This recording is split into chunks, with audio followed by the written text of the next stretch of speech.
What's in your bag of tricks to supersize and grow your business? Sharon Horne-Ellstrom here. We got a bat. We got a big pencil.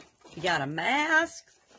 We got a magnifying glass. I'm sure there's more stuff in my bag of tricks, but for right now, that's enough. Bag of tricks is our idiom today for supersize your business. Masks tomorrow for Halloween. And this was actually comes from magicians, alluding to magicians' bags of tricks. And in 1694, a gentleman by the name of Jean de La Fontaine, might be me Xing his name, but close enough, used in one of his fables, he talked about a fox that was carrying a sac de ruses, which means a bag of tricks.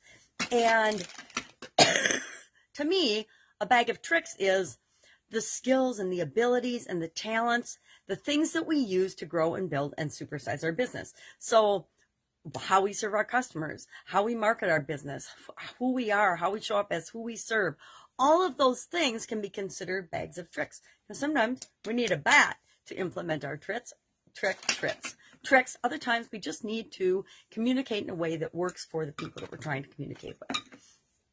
But it's what we use to create what we want in life, whether it's in our personal life or in our business. It's what are the tools that we have at our fingertips? What are the tools we have available to help us create what we want in the world? My most important tool is probably these days a cup of coffee and a magnifying glass, but that's me personally.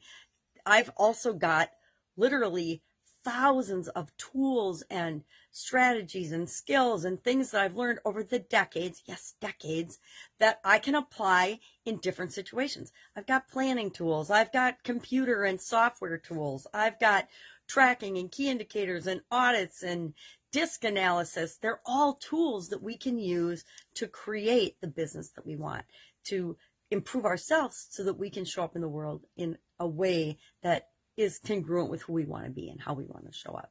So curious, what's in your bag of tricks? If you think about all of the things that you have available to you, all the tools, or are you just using one tool to do everything or one skill to do everything in your business? And if you are, you might want to diversify your portfolio, meaning diversify the different tools you have access to. I know some people that have like a gazillion more tools than I do, and they also have the ability to know which tool to apply to which situation. I like to think that that's one of my skills too. Anyway, that's our topic for today. Bag of tricks, kind of appropriate with Halloween coming up tomorrow. But share in the comments below, what is the number one thing, the number one skill you have in your bag of tricks? And I will, of course, be with you tomorrow.